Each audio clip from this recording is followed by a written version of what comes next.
Hi team, welcome back to episode 2 of Next Shift Mastery, the series that helps you level up clinically shift by shift.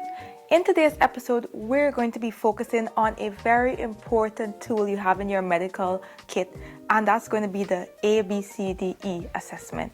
Whether you're facing a crashing patient or a really confused, unwell elderly, this tool is going to help you save lives. That is, if you know how to use it properly. In today's episode, we are going to go over a real-life emergency medicine context. None of that textbook waffle that you're used to. It's going to be just what you need for the shop floor in your emergency medicine shift. Before we get into the actual ABCDE, I think the story of how this came to be is actually really fascinating. It actually occurred in the 1970s by this orthopedic surgeon by the name of Dr. Steiner, who was also an amateur pilot. And when he was on a trip with his family, which included his wife and 4 children. Unfortunately, there was a plane crash and it resulted in the death of his wife along with 3 unconscious children. He managed to take them to the nearest emergency department. When he was finally attended to by the trauma team, he noticed how unorganized they were and unprepared actually for this, even though they were a trauma team. So this led to him, along with another colleague, developing the ABCDE. Well, actually, they developed the ATLS course, which is the Advanced Traumatic Life Support course, and this course incorporated the ABCDE. And yeah, just a really fascinating yet sad story of how the ABCDE came to the medical community. Look, I know you've been taught ABCDE in medical school and you think it's really basic, but the best clinicians in the emergency department use ABCDE. Why? Because it brings structure to chaos. When a patient is deteriorating in front of you or you feel really unwell, it gives something for your brain to fall back on. I once saw a junior doctor freeze in front of a rapidly deteriorating patient. I just simply said, okay, let's go back to our ABCDE, and just that prompt allowed them to spring into action. Now let's go through each letter. We're not going to focus just on what it means. Everyone knows what it means. Instead, we're going to talk about what to look for and what to do. So A is going to be your airway. In the airway, if you have a patient who is speaking to you like I am now, that's a perfect airway. It means that my airway is patent, that I can move air across my vocal cord and produce sounds. Noises that are concerning are stridor, gurgling, and the most concerning of all is actually the absence of sound. If someone cannot move air across their airway for whatever reason, whether it's due to an obstruction, due to their GCS being impaired, that is a vulnerable airway and needs to be addressed. So how are you going to address your airway? One, you're going to start with your simple maneuvers, which is a head tilt, chin lift. With this, you have to be careful, especially in trauma patients, because if there's a C-spine injury, you don't want to be moving that neck. Instead, you're going to go more for a jaw thrust. Of course, as you perform these procedures, you also need to do it sometimes in conjunction with suction, because remember, if there is any sort of fluid in the airway, by you opening up the airway, you're going to cause that patient to aspirate. Any concern for obstructive airway, you want one of 2 or both teams, which is based on what it is, the ENT team or your anesthetic team to be present if you're unable to take control of that airway yourself. If you're a junior doctor, you want to call a senior colleague to step in and to help you. B stands for breathing. With regards to breathing, you're going to be looking at 3 things. 1, the rate of breathing. 2, the use of any sort of accessory muscles. And 3, chest wall movement. Is there any paradoxical breathing pattern which may signify a disease process? You're going to listen as well, so this involves auscultation, and what you're listening for on the chest is there a presence of any wheeze, crackles, and most concern of all is if you hear a silent chest. Similar to your airway, there's little to no air movement. that's leading to a lack of song, which is very alarming. With these patients, you're going to also rely on their oxygenation level, which would be visible on the SATS probe or saturation probe, and they may or may not need an ABG if they're requiring oxygen. What you're going to do, you're going to sit them up. If their saturations are low, you're going to give them oxygen. You're once again going to alert a nurse and senior. If this is a presentation that you think you know what's going on, for example, if it's like an asthma or a COPD patient, then you want to begin to prescribe for them bronchodilators. One thing I think is very important that we often miss is the fact that tachypnea is one of the earliest signs that a patient is unwell. So do not take it for granted and do not assume that all tachypnea is due to anxiety. Just a little clinical pearl. Okay, C stands for circulation. With regards to your circulation, I'm going to rely on the general color of the patient. Do they look pale? If it's a melanated patient, then you want to look at their mucous membrane to see whether or not it looks pale, which may indicate that there is some sort of internal bleeding or something leading to anemia, especially if it's more chronic versus an acute cause of circulation compromise. You're going to do a capillary refill time, better done centrally. Again, this may be more difficult in the darker skin patients, in which case you could do a peripheral capillary refill time, which may not be as reliable, but at least it gives you a benchmark that you can come back to. You're also going to do the blood pressure, pulse, and look for any obvious bleeding. Remember to feel both your peripheral and central pulses. The ability to feel your radial pulse means that the blood pressure is at least 90 millimeters of mercury, and it's very reassuring. Tready pulse is more concerning. What tools? You're going to ask for ECG. Ensure that you have IV access. In patients with an acute bleed, you want 2 large bore IV access. Most unwell patients, I think, would benefit from 2 large bore IV access, to be very honest with you.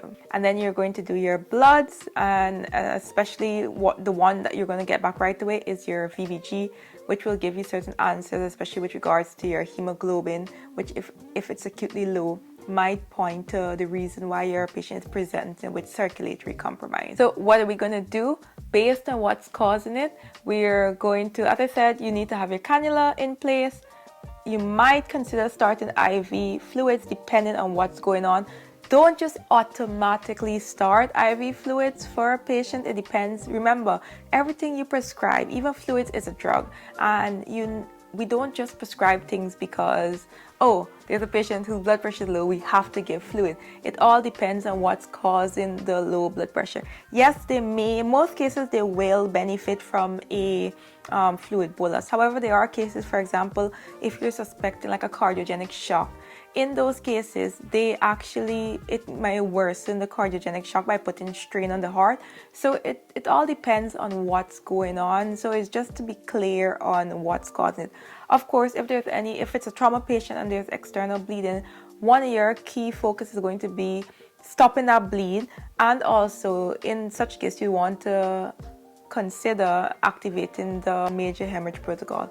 Of course, as a junior, once again, any patient that you're concerned about their circulatory status, please call a senior, especially in your first few weeks of seeing patients in the emergency department. Next is disability, and in disability we look for 2 things. One, with regards to the neurological status of the patient, we rely on the Glasgow Coma scale, which is based off of 3 parameters: eye-opening, verbal response, and motor. And it's graded out of a scale of 15, 15 being the highest you can get, and 3 being the lowest that a patient can have. You're also going to assess their pupils, because again, unequal pupil in a patient with a low GCS is very concerning. Of course, do note that some people naturally have unequal pupil, and someone with a GCS of 15 with an unequal pupil is less concerning. It's likely to just be their natural asymmetry rather than a disease process that's contributing to the pupil asymmetry, if that makes sense. If the GCS is low, you want to know what's causing it. Is it a drug that you think might be out of the system in a few minutes, or is it something more pathological that you think needs urgent intervention? In which case, low GCS, also remember that we would also be concerned about the airway. Something that's often missed is glucose. So you're going to ask either for a BM, it might be quicker, or you have your VBG coming, which will have your glucose level on it. Always remember to correct the glucose and to recheck. The final thing you want to, as I would allude to, you want to know exactly what's causing your disease process or what's causing your low GCS. So you might want to consider getting an urgent CT scan after the patient has been stabilized. E is going to be for exposure. Here we're looking at the temperature. Is there any rash present? Any surgical sites? Because that will tell us that it could be a complication of surgery that we're dealing with, or any injury. And no, in our ABCDE, we're looking for more life or limb-threatening injury rather than just any injury. After the patient has been stabilized, we then come back and do a head to toe for smaller injuries that might also need addressing. Remember to keep your patient warm. A lot of resus rooms are cold. A lot of our patients are elderly patients and they lose body heat very quickly. You don't want to induce a hypothermia. Also, remember to escalate your findings once again. Remember, each letter is a stop point. If there is a problem with A, you don't go on to B. Someone needs to be addressing that A problem for you to go on to B. And that's why it's so great in like a trauma call or a priority call. You have so many hands on deck who are specialized in various areas that you can address multiple systems at the same time. In your more well patient, for example, elderly person who is mildly confused, you can get through your A to E. Let's say they're a bit wheezy in the chest. That's something you could always come back to if there's not an impending risk of a respiratory arrest. But for really unwell patient or unstable patient, you need to address whichever letter first in order is causing the problem before you move on to the next one.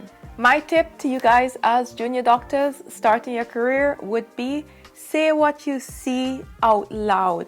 Don't wait until you've figured it out to then voice it. If there's a problem with B, let's say you're not hearing air entry and you might be in a bit of a panic state, don't try to figure it out yourself. Just say it to whoever is leading the call that there's a problem with B. And of course you want to be clear with what reduced air entry or no air entry auscultated on the left of the chest. You want to be clear in relaying and you want to relay it in real time. Also, let's say you've seen a patient who was supposed to be well but they're deteriorating in front of you and you're seeing them on your own. Any problem along your A to E, you want to escalate it as early to a senior, especially if that patient is really unwell and deteriorating. As I said, we're there to help and we want to be called on. That's our job. How to get better at your ABCDE? Use it on every sick patient you see. I use it on every patient I see. It's just my approach to a clinical examination. I think it covers all the bases. And then, of course, I do go back and I look at the other areas. When I do my exposure, that's my final point where I'm like, okay, let me check for everything else. I just think it's a really excellent tool that you can fall back on. So I would say just use it as much as you can. Remember, ABCDE is going to be your best friend, especially in the chaos of emergency medicine or in the chaos of dealing with a really unwell patient. It's easy to get lost in your thought if you don't have a simple and reliable structure to fall back on, and that's why the ABCDE is our friend. Next week, we're going to talk about fast bleep thinking. Basically, when that bleep is always going off, luckily we don't have a bleep in our department, but when that bleep is always going off or when there's a million people who are asking you to come and do things, how do you prioritize what you should do next? If this helped you out, hit the like and subscribe button. Drop a comment if you have any fascinating stories on using the ABCDE or just your thought on the episodes or what kind of videos that you would love to see from me. I would love to continue to support you all on your medical journey, and please do subscribe to be a part of the community and so that you don't miss the next upcoming episode. All right, thank you so much for listening. Bye.